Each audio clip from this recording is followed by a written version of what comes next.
Hello and welcome to the January 9th edition of Thursday Night Thunder podcast with AJ and MMK. This is episode 9.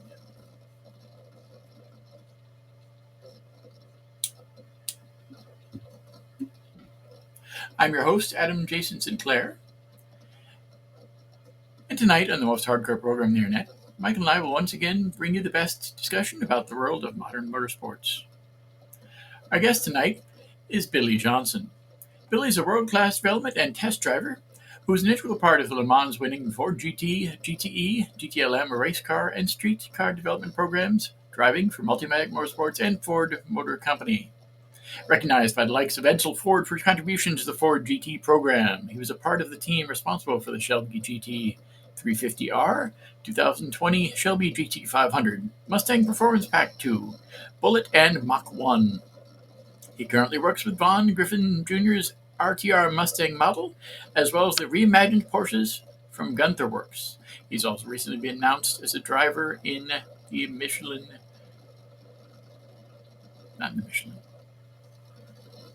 Yes, in the Pilot Challenge, he'd be racing in a GT4 Mustang in IMSA. Billy's made an amazing recovery after a terrible street accident, going from a life flight hospital ride to driving in the winner's circle just 6 weeks later. Johnson is now reviewing opportunities to join professional racing teams for the 2025 season, as well as offers by automakers to help develop their high-performance cars and drivers who seek world-class coaching. A driver who has competed at the highest levels of sports car racing, Johnson's rental car collided with a deer shortly after leaving the Watkins Glen racetrack on October 20th. The accident left Johnson with severe facial trauma and multiple skull fractures, resulting in a helicopter life flight to the Upstate Medical University in Syracuse, New York. Through extensive emergency surgery, Johnson persevered and rebounded despite the ongoing injuries, driving a BMW M4 GT4 during the World Racing League at Sebring in November. He then took the checkered flag with the team ACP Tangerine BMW team at the Circuit of the Americans WRL race in Texas on December 7th. Johnson started his career from humble beginnings and climbed the ranks to compete at the highest level of sports car racing and NASCAR. As a Japanese American from California, Billy started racing go-karts at 13 years of age, won scholarships to race in the Skip Barber Racing School and inaugural Formula BMW USA season. He finished 5th in that championship and received the Sportsman of the Year award. Over the last 19 years, Billy has raced in the 24 Hours of Le Mans for Ford, the NASCAR Cup Series driving for Richard Petty, the FIA World Endurance Championship, British GT, NASCAR Xfinity Series, IMSA, Michelin Pilot Sports Car Challenge, Blancpain World GT America Challenge, SRO GT4 America, and Lamborghini Super Trofeo Series. Billy has more victories and podium finishes than any other driver in the IMSA Michelin Pilot Challenge Series. Billy was an engineering consultant for Roush Fenway's Keselowski's NASCAR Cup team, where he helped lead the testing and development of the current 7th-gen, next-gen racing car. He also consults for various companies in the aftermarket and performance car industry. Johnson is highly active in coaching. His clientele ranges from track day beginners to mentoring and advising young, aspiring race car drivers to business executives, actors, and professional drivers in different disciplines from NASCAR to rally racing. Billy has a background instructing for multiple world-renowned racing schools and was retained by Ford to create a road course clinic, for which he developed the curriculum to teach advanced road course techniques, racecraft, to the NASCAR Cup and Xfinity drivers for over 10 years. Individuals interested in retaining Johnson for the racing team, vehicle development program, or coaching can learn more at www.billyjohnsonracing.com. We're now pleased to welcome Billy Johnson to the program. As long as he is connected, it doesn't look like he's quite here yet, but let's give him a couple of minutes. We're looking forward to seeing him in another week, just over a week, at the Daytona International Speedway for the Roar before the Rolex 24 weekend. He'll be competing there, as I stated briefly, for Core Motorsport. That's going to be a great opportunity for him. He's been very active in the Pilot Series before. He's done really, really well there, and hopefully he has a good weekend in Daytona. Again, we're standing by for Billy Johnson to join us here this evening. He should be here momentarily. I did tell him to be here right about 8 o'clock, and it is just after 8, so we're doing pretty well tonight. Let's see. Hopefully he's here very, very shortly. um, as I stated, we do have a lot of great guests currently lined up to be on the program pretty soon. We've got not only Billy Johnson tonight, but we've got other racers from the IMSA series, as well as some NASCAR people who have expressed interest, and even some off-road people. I'm hoping to have Greg Galding on the program shortly. He'll be on the next few weeks. If you know who Greg Galding is, you know he's been doing a lot of different racing in his career, ARCA racing and that sort of thing. He's done some off-road racing as well. So that'll be cool to have him on the show. We're also working with other race teams and other individuals to try and get them to share their love of the sport with you guys and with all of us. That's pretty cool. As I stated, I do have a lot of interesting ideas for this show moving it forward into this year. I have some high faith that we're going to have a great program for you guys and a great season as well. As I stated before, also, we're not going to be taking quite as many breaks this year, so that'll be good. I'm not going to be doing as much off time, and we're going to be trying to cover as many different racing series as possible as we have in the past. The show does revolve a little bit around the NASCAR racing season, but as we all know now, racing is not as seasonal as it used to be. There's always racing going on all the time. It just depends on where you're going with it. The big racing coming up, of course, is the racing in Daytona, and that will be going next week for the IMSA series. Currently in Daytona, there are the ARCA cars competing there this weekend. The ARCA test, the big open test, so be cool to see how that goes. We'll be checking that out as well. I might post some information about that as I get it. I know there's not a huge amount of stuff going on being posted online, press release rise and that sort of stuff for that. But as soon as I get the information, I'll share it with you guys. Be most likely posting it on the Facebook page because that's where I've seen a lot of information coming through Facebook, pictures and that sort of thing. At this stage, we're currently waiting for Billy Johnson of Billy Johnson Racing, who'll be racing for Core Motorsport in Daytona. Hopefully he's going to be with us momentarily. Let me go ahead and take a short second and check out and see where he is in his schedule and if he's contacted me. Please stand by for one moment. Just 1 second, guys.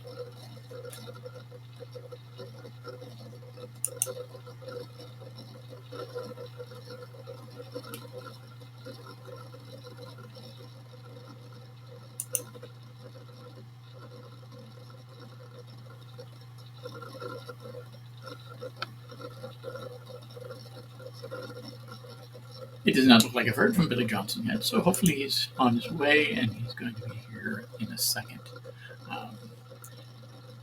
Since we don't have Billy on here, let's go ahead and mention the fact that they did have a release of the schedule for the Roar before the Rolex 24 came out today. I have not shared that online yet, but I will. I'll post that on the Facebook page shortly. Looks like it's going to be a really full weekend of racing events. Practice on beginning on Thursday. They've got Thursday, Friday, Saturday, and Sunday events on the track. Friday is the main startup day for all the activity on the track. But there'll also be events on Saturday and Sunday. Saturday and Sunday will be pretty much dedicated to the Boy Scouts from America. They're going to have a big event there. They always have a nice camping event there at the track for the weekend. They're going to have a lot of different things going on for the Boy Scouts, as well as normal people just hanging out around the racetrack who have bought tickets and are interested in seeing high-class, world-class championship racing. So that'll be cool. I'm looking forward to it. I hope that the weather is not that bad. So it looks like Billy is in the studio. Let's see if we can get him talking here. Hold on 1 second. Okay, hopefully Billy will be with us in 1 second. He is in the studio. Let's make sure it works. Hopefully he doesn't have the same issues. There he is. Awesome. So we're very pleased to welcome Billy Johnson to the program tonight. If any of you have followed sports car racing for any length of time, you know who Billy Johnson is. But for those of you who do not, let's go ahead and get him on the air. Can you tell me a little bit more about how you got your first start in motorsports, sir?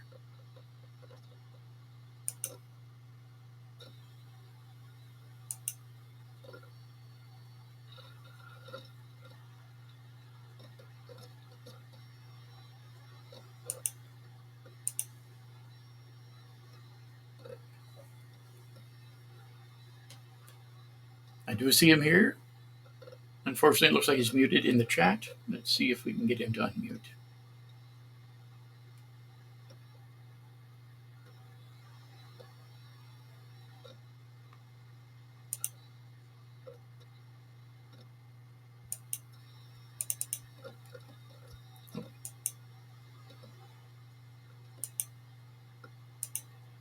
Hmm.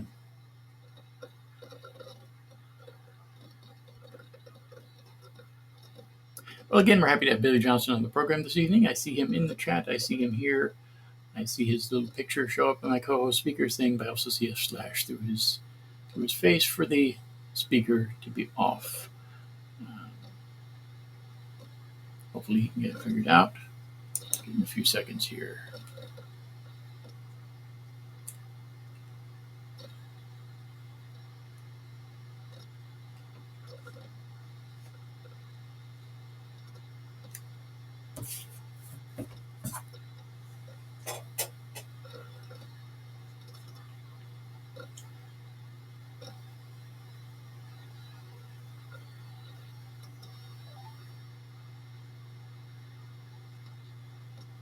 Much more. Billy Johnson is here. He's connected, but he's apparently muted. Standing by for one more second here.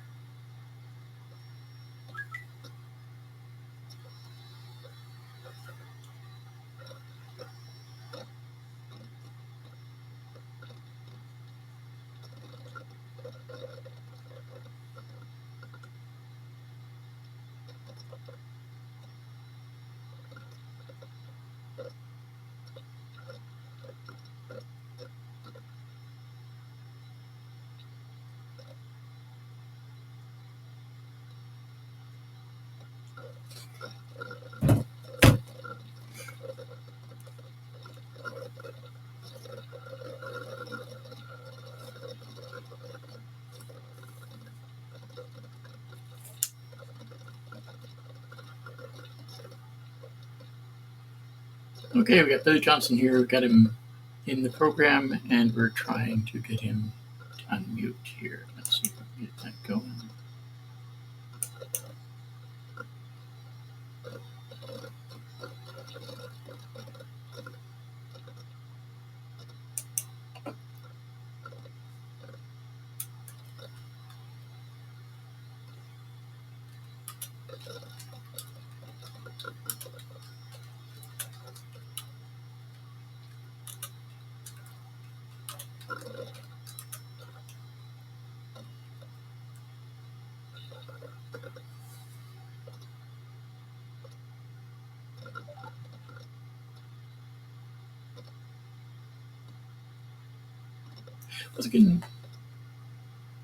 Let's see if he calls back in. He's just got off the connection, but hopefully he'll be back momentarily. He did just follow us on the thing, and he is let's see, awesome.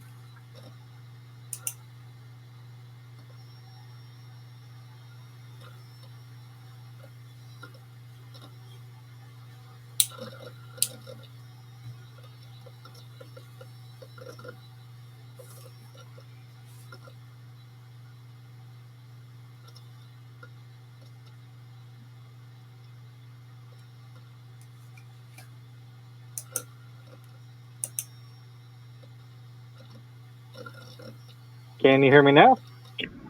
I can now, yes, sir. Sorry about that. We've got some. I've had lots of gremlins with Podbean over the years, but it's generally pretty good, and I'm happy to hear your voice, sir. Well, I apologize for the technical difficulties there. No problem. Can you let us know how you first got your start in motorsports?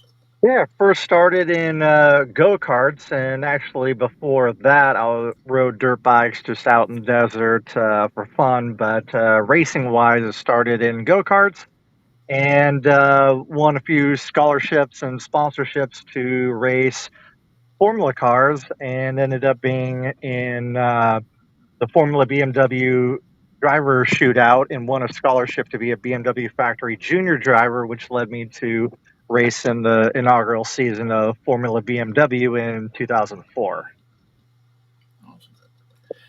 I know you've had a wide and varied career, mostly a lot of success with Ford, but what's the, of all the cars you competed in, what's your favorite and why is that?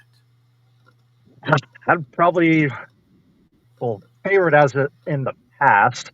The Ford GT was pretty darn special. So to be a part of that program, to drive it in the 24 hours of Le Mans, to be one of the development drivers working on both the race car and the road car, that was very special to me, very special historically, and yeah, that was just an amazing car to drive. Anyone who's seen you compete at Daytona knows you can definitely find your way around the racetrack. Which track is your most fun to compete at? Ah, that's really tough. Like, there's so many great racetracks out there. Le Mans is super amazing and special just for the history around it, and it is a fun track. Spa is probably one of my favorites, and I might call that one my favorite. But in North America, I really like Road America, Watkins Glen, and then Canada, I'd probably say the Canadian Motorsport Park or Mosport. Growing up, who was your favorite racer? Michael Schumacher was probably my favorite driver and kind of inspiration for his work ethic and his intelligence, both behind the wheel and outside the car to make cars go faster. And yeah, he was just an amazing driver. I know the press release didn't mention any of it, but I know recently you've signed on with Core Motorsports for Daytona. What are your racing goals for the season, and what other additional rides are you planning for this year, if you have any? So I've driven with Core back in 2021 with Bob McCallion, who I'm back driving with for this year. Really excited to be back.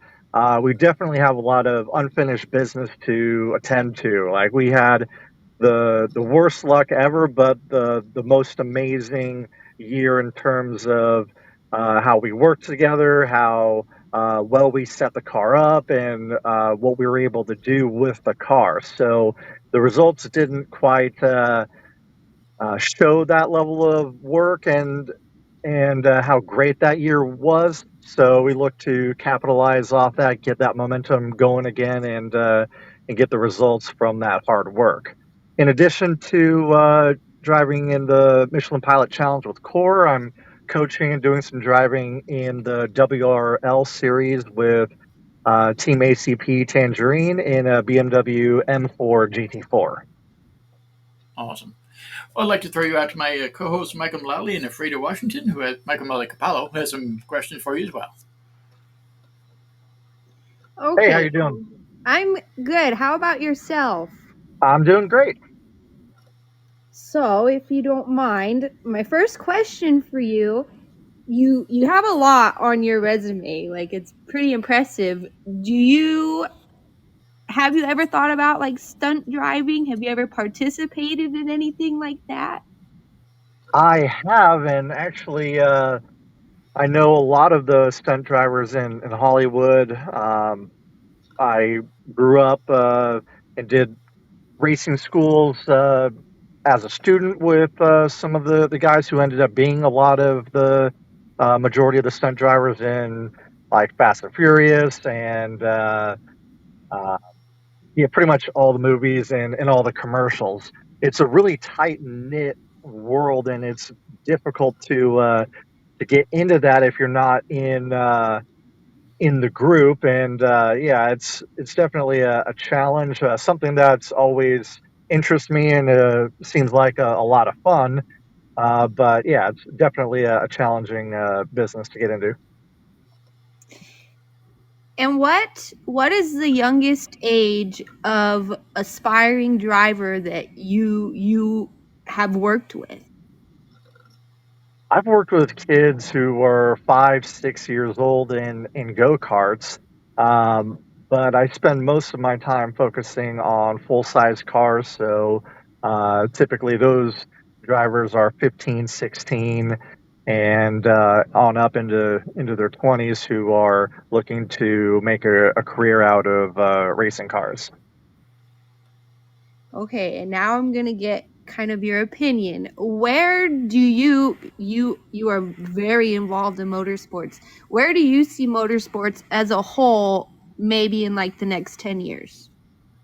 That's a tough question. Like so much has changed in the last 10 years with Mhm. all the cars going to homologated racing where you buy the cars, you buy the parts, and you just race the cars. Like 10 years ago, there was a lot of home built race cars, small race teams building cars from scratch or even showroom stock racing. They would put their own roll cages in them, and the rules were far more open than all the regulation there is today. So, yeah, thinking out in the next 10 years how that's going, who knows? We could see some hybridization in motorsports. I know NASCAR is trying to get hybrid power into those cars soon, and that could trickle into sports car racing pretty soon as well. Well, you have the prototypes that are already hybrid, but yeah, like more the production based race cars. I don't know. Like, there's definitely the whole scene of the automotive industry and motorsports is definitely changing a lot, and it'll be interesting to see how that evolves. And on your website, billyjohnsonracing.com, the listeners can learn more about you and what you do. Can you explain a little more about your retaining process for your expertise?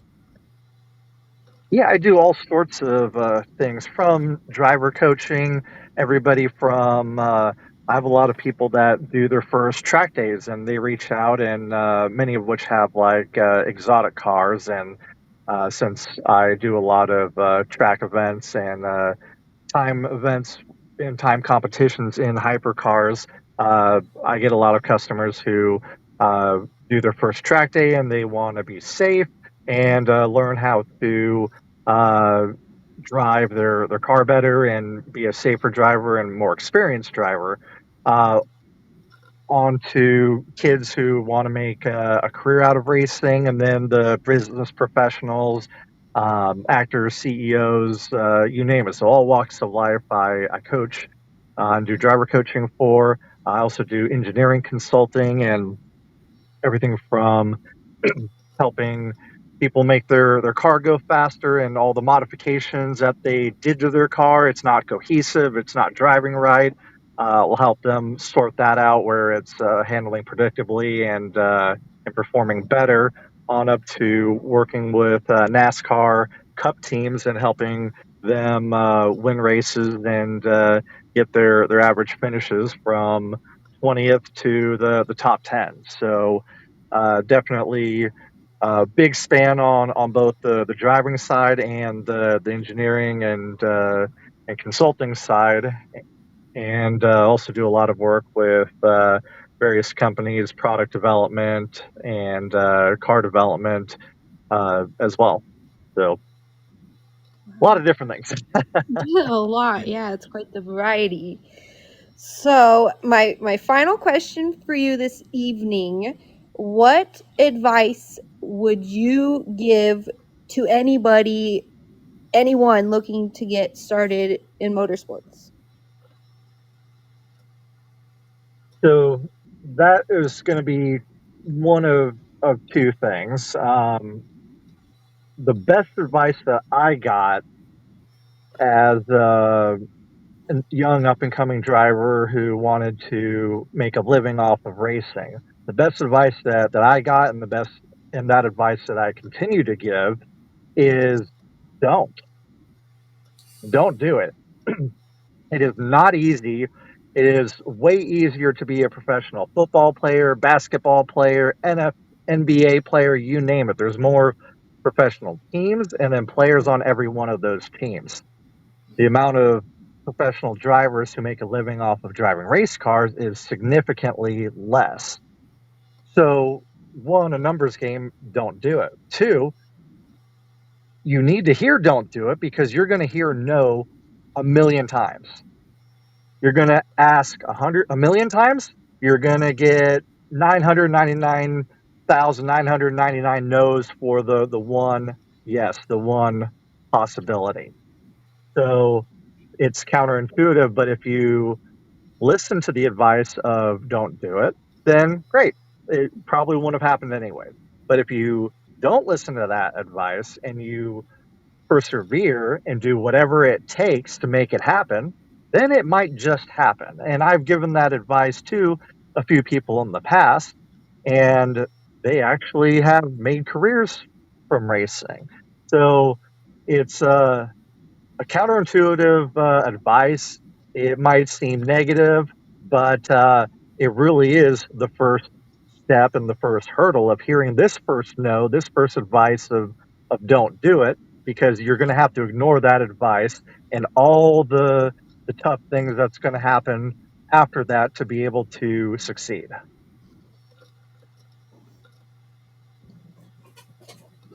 I have a question for you. Next week, as you know, is the Roar Before the Rugs 24, one of the most prestigious basic practice weekends in the entire season. You're going to be there with the Car Motorsports competing in the Michelin Pilot Challenge, but I know there are quite a few empty seats that are yet to be filled in the 24-hour race itself. There's at least I counted at least a dozen there on the listing that was released today. Is there any chance that you're going to be in one of those cars for the 24-hour race? You never know. There's drivers who got hurt over the holiday season, and there's been press releases of drivers being replaced already. Yeah. Many of those driver lists that you mentioned are either already locked in or in the works to being locked in. But things happen last minute. I've had my first time in my first drive ever on a prototype. I got a phone call Sunday morning saying, "Where are you? You need to hop in this prototype." Paul Tracy's been in the car for 3 hours, and the other driver's sick, the other driver's missing, and I drove a prototype for the first time in the middle of the 24 hours of Daytona. So you really never know, but absolutely, I'm going to be knocking on all those doors, and am knocking on those doors to hopefully get a seat in the 24. Awesome. Well, I look forward to seeing you next weekend. That'll be a great weekend of practice and events there, and good luck in the Michelin Pilot Challenge race next week as well. I appreciate that. Thank you very much. Thank you, and have a great night. Thanks for coming on. You too. Thanks again for having me. Once again, that's Billy Johnson. You can learn more about him at billyjohnsonracing.com. He'll be up at Daytona next week. It'll be great to see him there, and hopefully he gets an opportunity in the 24-hour race. Are you a race car driver, crew chief, pit member, track owner? Maybe you're just a huge fan of the sport. Contact us to get your spot on the show. After all, you deserve your 15 minutes of fame, and we'd love to hear from you. Easiest way to do that is to head to Thursday Night Thunder Podcast.podbean.com. We're looking forward to having you on the program in the future, and thanks for coming on, and thanks for listening. When you won the Indianapolis 500 4 times, the 24 Hours of Daytona 3 times, and over 30 major open wheel races, you realized most of your racing dreams. But for Elio Castroneves, there's one more entry he's about to add to his Hall of Fame resume: NASCAR's Daytona 500. He and Trackhouse Racing announced today that the Sao Paulo, Brazil native will drive Trackhouse Racing's Project 91 entry in the 2025 Daytona 500 on February 16th. The number 91 Chevrolet will carry the Wendy's livery during the 2025 Speed Weeks as he seeks to join Mario Andretti and AJ Foyt as the only drivers to win the Daytona 500 and Indianapolis 500. Marks created Project 91 in 2022, intent on expanding the organization's global reach by fielding a Cup Series entry for renowned international racing drivers. Castroneves will join Trackhouse full-time Cup drivers Daniel Suarez, Ross Chastain, and Shane Van Geysenberg. The season-opening Daytona 500 will mark Castroneves' first NASCAR Cup Series start and the fifth race for Project 91 after appearances by 2007 Formula World champion Kimi Räikkönen at Watkins Glen International and Circuit of the Americas in Austin, Texas in 2022, as well as Ben Gisbergen's races at the Chicago Street Race and the Indianapolis Road Course in 2023. Van Gisbergen became the first driver since 1963 to win his Cup debut. when he won at the Chicago Street Course. The victory launched his move to America and a full season in the Xfinity Series in 2024, and his move to full-time in Cup racing in 2025. Castroneves said expecting a victory in his debut might be unrealistic, but knows he will have the equipment to succeed. Darian Grubb, a 24-time winning crew chief who won a Cup Series title with Tony Stewart in 2011, will lead the number 91 team in Daytona. Marks said adding Castroneves to the Project 91 program is a no-brainer. Marks created Trackhouse Entertainment Group in 2020 after a driving career in sports cars and NASCAR.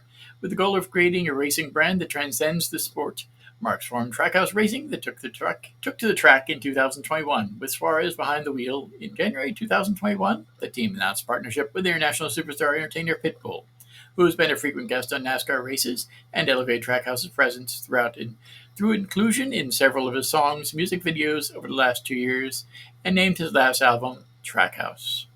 Midway through the 2021 season, Trackhouse Racing purchased the NASCAR assets of Chip Ganassi Racing and began the 2022 season as its own two-car team with Suarez and Chastain as drivers, and will expand to 3 full-time Cup teams during the 2025 season, adding Van Gisbergen. Castroneves is one of 4 drivers to have won the Indianapolis 500 4 times in 2001, 2002, 2009, and 2021, and was runner-up in the IndyCar Series Drivers' Championship 4 times in 2002, 2008, 2013, and 2014. He is a 3-time winner of the Rolex 24 at Daytona, consecutively in 2021 with Wayne Taylor Racing, and 2022 and 2023 with Meyer Shank. In addition to the overall 2020 IMSA Championship with Team Penske, Castroneves does have experience driving cars with a roof including 16 IROC races, 2002 through 2025, and starts in the Supercars and Brazil Stock Car Series. Castroneves is well known for his work away from the track. He and Julian Hough won the 2007 Dancing with the Stars competition on ABC television and returned in 2012 to compete again with partner Chelsea Hightower.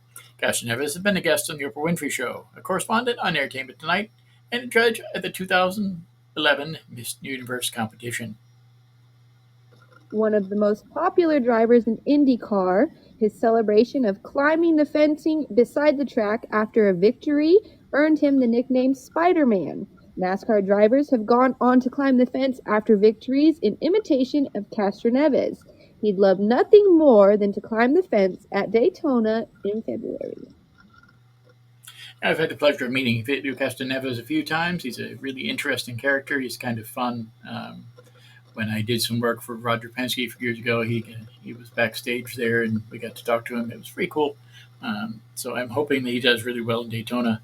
He's getting a little bit up there. I think he's actually the same age that I am. He might be like a year older, but I've seen him throughout his entire career. I've seen him before he first started in the junior series there in go karts. I've seen him race at the Walt Disney World Speedway. He won his race there, and that was a long time ago, but that was still pretty awesome. And I've seen him throughout the years. He's a really awesome driver. Seems like a pretty cool guy, and hopefully he has a really good career in Daytona and any other future NASCAR starts he happens to have. Once again, we'd like to thank Billy Johnson for coming on the show tonight. It'll be cool to see him next week. Are you planning on trying to watch any of the racing coverage from Daytona? I know they're going to have a little bit on TV next week, plus of course, the 24-hour race the following week. Oh, yeah, I definitely plan on it. It just, I always plan on it, and then it completely slips my mind. So, but I do plan on it. There you go. It should be a really good event. I'm hoping that it's really cool. And again, I'm happy we're getting a few people to respond to my request to be on the show about talking about the IMSA racing coming up as well as other races. It's pretty awesome. Did you get a chance to watch any of the Tulsa shootout this past week? I know they had this past weekend. Plus, they have the big Chili Bowl Nationals coming up this weekend. I seen a few highlights. I didn't watch any of it, but I did see some highlights. Did you watch any of it or see any highlights? I watched a little bit on Saturday. I did. I watched some of the heat races and some of the practice. That was pretty cool. I saw that Rexton Busch won in his heat there, and and he did really, really well. Um, that's pretty awesome to see Brexton win at such a young age on such a huge field. But the fact that those guys keep getting younger and younger, that's just insane to me. Considering there's 13-year-old kids who are competing in that series against people who are in their 50s and older, um, that's pretty awesome. It's just the passing of the torch type thing, the changing of the guard, and it's pretty cool to see that. Um, I think it's a different world in racing now, with people starting younger and younger in cars and getting better and better at the different things. I even saw there was a 13-year-old kid racing a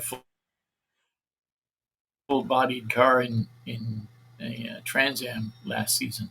So it's definitely a pretty cool transition there. Hopefully, they have a nice long career ahead of them. As Billy Johnson said earlier on the show, it's definitely a time of transition in the world of racing, as we talked about ourselves on the show in the past, especially this year and this past few weeks, um, especially.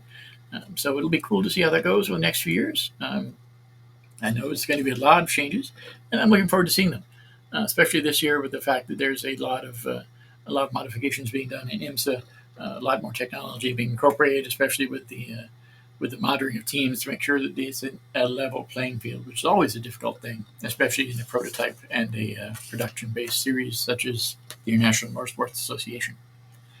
Did you get a chance to watch any of the IMSA preview that they had on NBC this past week? No, but I did find it. I found it at about 4:30 this evening. And anyways, to know I did not watch it, but I did find it, and I'm There you going go. to preview some of it. So you have a week to watch over that before we discuss it next week. We're going to have I've got a little bit of more stuff to talk about for the this next week. They've got the as I stated earlier, they posted the schedule. They have some of the driver combos that have come out. As I told Billy Johnson there a few minutes ago, it looks like there's quite a few openings. Not as many as there have been in the past, but there's definitely some openings for some of the not only the prototypes but some of the GT cars as well. So it'll be interesting to see who they get to bring in for those guys. I'm sure that they'll be looking at people in the GT4s there in the Michelin Pilot Challenge as well as other series throughout the rest of the world. Try and see who's available, and I think that was interesting what he brought up about the professional drivers. If you think about some of the drivers we've had on this show, some of the guys who were rising stars, who seemed like they were the biggest and best thing in motorsports, and you don't hear from them anymore. They disappear quickly, and I think that's the issue with professional driving as a whole. If you, it's really difficult to stay on top when you're on top. It's really difficult to make it to the top. But if you're lucky enough to do that, if you're skilled enough to do that, it's great. But not very many people get that opportunity. True. That's true. No, he definitely put it into kind of perspective. I've really never thought of it the way that he said it. I was like, wow. So you're going to start telling your son Racing Capello it's time not to get into a race car and see if and start having him push that way. That's the next step. I can tell. Yep, he's gonna be on the track next season. You just wait. There you go. All time. And how's your? I know your nephew is going to be competing some this year, out there in the Great Northwest. There, what tracks does he have lined up so far? Just got one, or is he going to be traveling a little bit more? Or what's the plan there? Well, he's got one right now. We we are trying to talk my sister into letting him travel, not even far, just around here. But Mm-hmm. she's kind of hard to convince. She's very stubborn. So that's kind of she's a roadblock right now. I love her. She's, great, but she's being a roadblock, and yeah. So I don't know. We would like to take him and travel to a couple different tracks with the kid, but I guess I should just be, I'm totally shocked she's letting him race at all, really. So I guess there's that. But so we would like to. It's definitely a thought. We would love to. We just got to convince her that it's not necessarily safe, but a good idea. There you go. And it's a it could lead to other things. At least if it doesn't lead to professional racing, it could lead to at least a better interest, better understanding of how cars work and that sort of thing. And in the long run, it's a cool thing to do. No, it is. And some of my dad, like, he hasn't been in a race car in probably 10 years, and he still talks about how, that was some of the best days of his life. And I'm like, yeah. So I think that anybody who wants to experience it should have the chance. And I know it's not that easy, of course, but if you want to experience it, it's something that you'll never forget. If you want to experience it, I really highly suggest it. You don't have to go professional, really, but it's just something you'll never forget. I know that's the idea behind a lot of the guys who are competing this weekend or this who are practicing this weekend in the ARCA series in Daytona. Some of those guys you'll never hear from ever again, but at least they had the chance to race around the one of the biggest, most famous tracks in the world, and that's a pretty awesome thing. I know there's more than 100 cars in Daytona for the practice this weekend, so that's pretty cool. Um, Hopefully, some of those guys will end up hearing from in the future. Um, if you're listening right now, I know a couple of you might be. I'd love to have you on the program at some point in the future. You guys are the heart and soul of motorsports, and it would be an honor to talk to you. So let's hope that you're listening, and let's hope you'd love to come on the show because we'd love to hear from you. Uh, as I stated, next weekend we're going to be heading up to Daytona for the Roar Before the Rolex 24. We will have a show here next Thursday that'll preview the Roar a little bit more. We're going to go ahead and, like I said, we're going to have some information about the schedule and that sort of thing. It's going to be a really, really busy weekend of racing, and it'll be really cool to be out there. Hopefully, the temperature is not really cool, too. That's what I'm hoping for because it's too cold here in Florida right now. Right now, it's 59 degrees, which I know out there in Washington would be a warm day, but here in Florida, it's too chilly. And especially considering this time of year, it should be right now, it should be 10 degrees warmer than it is. It should be at least in the 60s instead of both in the 50s. So it's chilly. High didn't get above 60, 63 today. So hopefully it gets warmer. I know in Daytona it's 10 degrees cooler than it is here most of the time. So fingers crossed, it's a nice, comfy weekend next weekend. No rain, sunny skies, mid 60s. That's what I'm hoping. Whether that happens or not, you never know. That's what I'm hoping, and we'll see how that goes. If there's fog, that's okay. It's kind of cool to see the cars coming through the fog. So if there's fog, that's okay, but no rain and a little bit warmer, I'd be really, really happy. Mhm. Um, so, but let's see how that goes, and we'll see how it plays out. I know there's a dozen cars who are going to be in the prototype series there next weekend, including the Lamborghini, which hasn't competed at Daytona before. That'll be interesting to see that. Unfortunately, the Alfa Romeo is not going to be there. So if you're going to go see the Alfa Romeo, you have to wait until Sebring, wait until March. I still don't know if we're going to be going to that race. Kind of a 50-50 shot. Last year we went. It wasn't the best. My health it sucked really before that race. So I didn't enjoy it quite as much as I would. Right now I'm feeling pretty good. My levels there are better. My endurance is definitely better, so I'm feeling pretty good, and I'm ready to go head out to Daytona next week, and we'll see how that goes. So hopefully that goes well, and then we'll be heading out to a few more races, both in April and in May, and perhaps in February and maybe in March too. But right now it's January, April, and May, and we'll see how it plays from there. Hopefully, we get a chance to talk to some of the guys who are in the Formula E series. That's going to be coming down here for the first time to the Homestead Mile Speedway. Anyway, we hang out there for the first time in April. We're looking forward to that race. I know that Mr. Johnson there has been in a Formula E car before, so hopefully he has a chance to do that possibly in the future. So we'll see how that is. There's also a Trans Am race coming up in February in Sebring. That's one possibly on the radar as well, and I'm looking forward to that. I know even if I don't end up going physically, I will watch it on YouTube because the Trans Am Speed Tour weekends are pretty awesome. And if you haven't seen one of those, you should definitely check it out.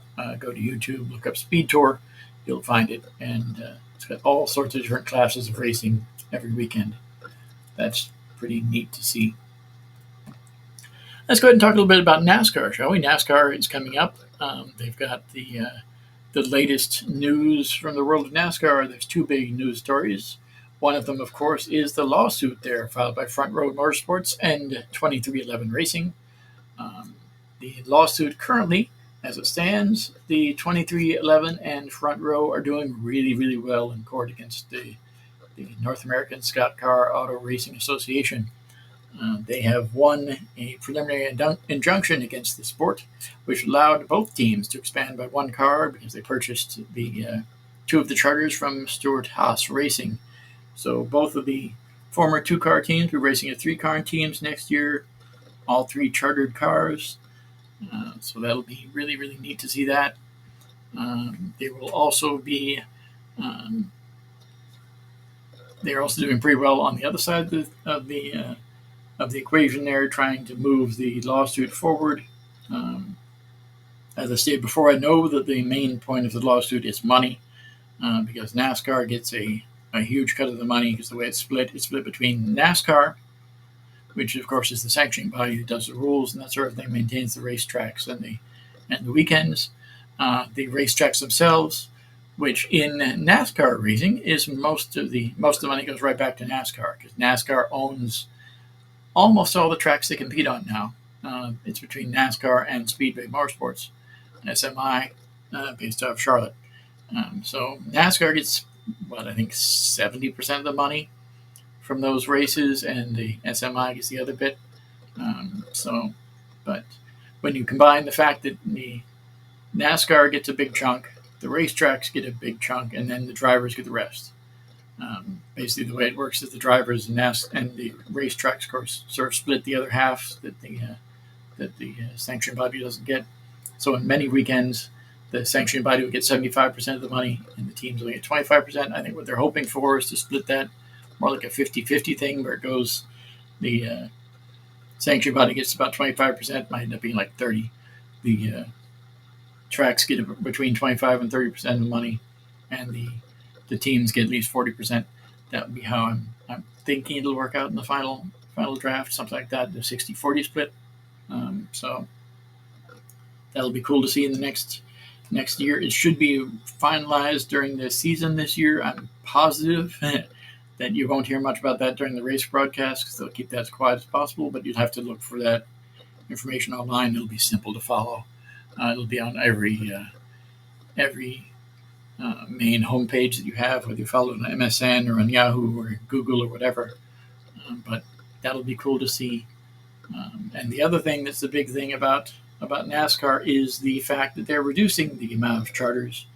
Instead of the 4 that teams can have up till this season, it would be down to 3, which doesn't affect the two teams that currently have the 4 charters, which is Hendrick and I believe it's Joe Gibbs Racing has 4 charters. Those will maintain as their 4 charters, but everybody else will only be allowed to get 3. So it will definitely change the sport a little bit. There won't be any big 4-car mega teams aside from those 2, and we'll see how that changes it as well.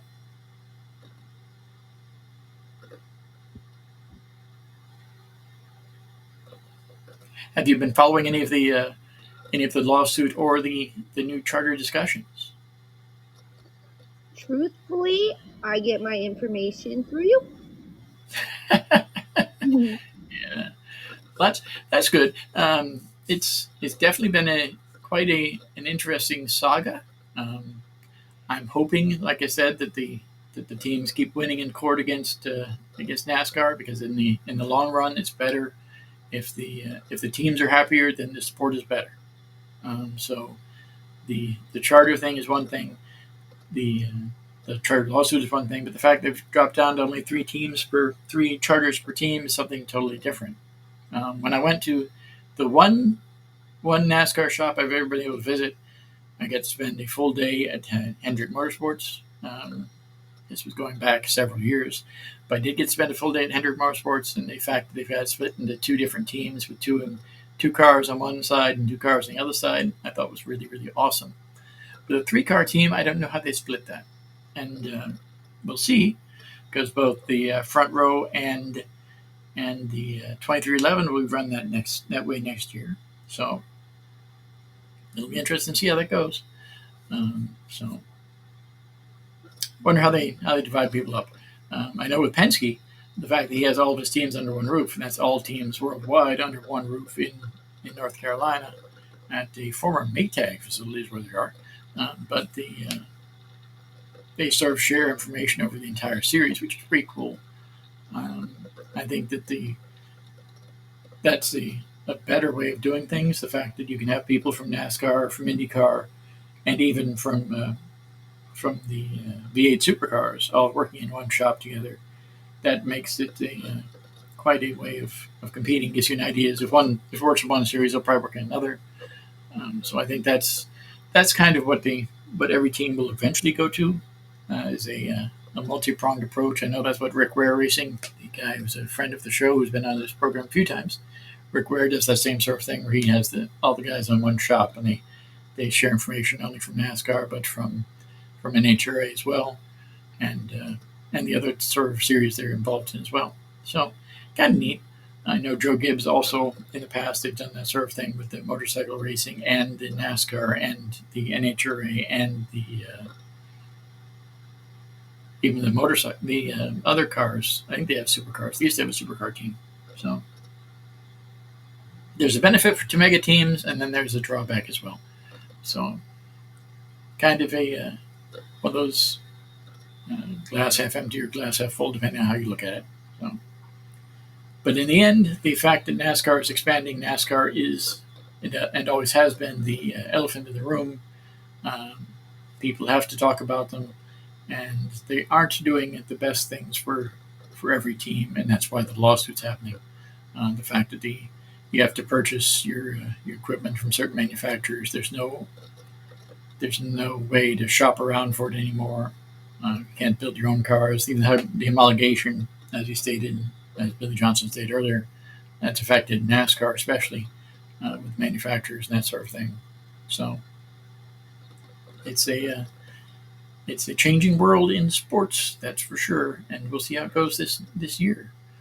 What are you most looking forward to? What racing event are you most looking forward to this year? I don't know if there's a race really that I'm looking forward to the most, but I do hope I'm better about watching things this season at least. I do enjoy it. I really do. I don't know. Like I said, I never catch it. So there's not one race that I really am just looking forward to. I look forward to all of them really, but as always, the Daytona 500, that never disappoints. That's usually a pretty good race, and I think majority of America probably looks forward to that race. Mm-hmm. I think that's a good race to look forward to. It's a good race to attend at least a few times too. If you ever have a chance, it's a really fun race to go to. If you do go, I'd wish you the best weather, because I've been there when it's not the best weather, and that's really no fun. But the going to Daytona is really really awesome. I really like going there for the sports car racing. I like doing some of the NASCAR races are fun there. The best NASCAR races I've been to there are the night races. The best one I ever went to was when it was a little chilly and rainy, but it was fun anyway. We went to the the road course race they had at the track there in 2021. That was freaking awesome to see the NASCAR cars go around the road course at night. That's pretty cool. Unfortunately, they don't do that right now. I wish that they could bring it back. It was a really, really good race. It was awesome to see them go around at night. It was awesome to see them do the road course. Um, probably the best NASCAR race I've ever been to is that one right there. I'd recommend it if they bring it back. If Ben Candy is listening to this, and if he is, that's wow. But if Ben Candy's listening, let's bring back the nighttime road course racing to Daytona for NASCAR. I That would be my vote. So, but again, the 500 is pretty cool. 500 is an awesome event. It's great to go to. Um, it's interesting how they have it now, where they do it a little bit later in the day. So that's cool too. So hopefully it's a good year for the Daytona 500. Hopefully it's a good year of racing overall, and hopefully all you guys had a really happy and pleasant holiday season. We're going to be here for you all year this year, so we're not going to take a big break. Fingers crossed, knock on wood as hard as I can here. It's going to be a really, really good year for this show. It'll be a good year for you all as well. That's what I'm hoping, and let's make it so, shall we? Be sure to check out past episodes of Thursday Night Thunder, as well as the other shows on the Speedway Digest Radio Network at blogtalkradio.com/Speedway Digest Radio. I'd be remiss if I wasn't to mention the fact that the former host of the Pit Stop with Tim and Suzanne Despain unfortunately passed away, lost his health battle last week. He passed away on Saturday at 5:30 p.m. That is a really bad deal for the world of racing, for motorsports journalists, especially bloggers and podcast hosts such as myself. I had a chance to meet Tim at Homestead a few years ago. He was a fabulous guy, really cool. The the short track world has lost a great champion in Tim Despain. NASCAR has lost one of their biggest fans, and it'll never be the same without him. He's a really good guy, and sorry to see him go. Our thoughts are definitely with his wife Suzanne and everybody in the world who was touched by the great Tim Despain. If you haven't in the past, I'd recommend you listen to the Pit Stop with Tim and Suzanne Despain. In the past, he hosted it with Stephen Wilson as well. So I'd recommend to check that out on blogtalkradio.com/Speedway Digest Radio. If it wasn't for him and Stephen, I wouldn't be doing the show, and I have a huge debt of gratitude to them. I wouldn't have gotten my start on Speedway Digest Thursday Night Thunder without their support. We didn't part on best ways, myself and Speedway Digest, but I'd be remiss if I didn't thank Tim and, of course, Stephen for the opportunity. It's been a great ride, and I'm very happy to have this program to continue on in, albeit a slightly different way. You can also check out this show on Facebook by visiting facebook.com/SD Thursday Night Thunder. Listen to previous episodes of this show at Thursday Night Thunder Podcast.podbean.com. This broadcast itself will be published on the website in the next day or two. So be sure to check out this show and the other programs we've had over the past year at Thursday Night Thunder Podcast.podbean.com. I also invite you to listen to all those shows, plus check out my racing news site at motorsportsnewsandviews.wordpress.com. I have not posted anything there fairly recently, although I will probably try and do that a little bit this weekend. There is a lot of news coming out. I went through and edited some of the stuff that I have in my inbox. So there's going to be some new stuff coming out. There's not quite as much right now, as it is partially the off season. But we're going to go ahead and talk a little bit about that. There's some snowmobile racing that's coming up. So I'll go ahead and post a little bit of information about that, as well as some of the stuff's going on in the next few days. Be sure to check out motorsportsnewsandviews.wordpress.com. In addition, if you're a fan of South Florida, and who isn't, be sure to check out the latest news and information about Our Slice of Paradise at my travel blog, For More Plums Fantastic Finds, which can also be found on Facebook at For More Plums Fantastic Finds, on Twitter at PB Happening, and by heading to For More Plums Fantastic Finds.wordpress.com. We're going to have a lot of news on there about the South Florida Fair, which is coming up in another, on the next weekend as well. So be sure to check that out. Again, we're going to be posting more about that this weekend at forborplumsfantasticfinds.wordpress.com. Thank you for listening, and we look forward to seeing you again next week in the Thunderdome as we discuss the major issues in the world of modern auto racing. Have a great night, and thanks again.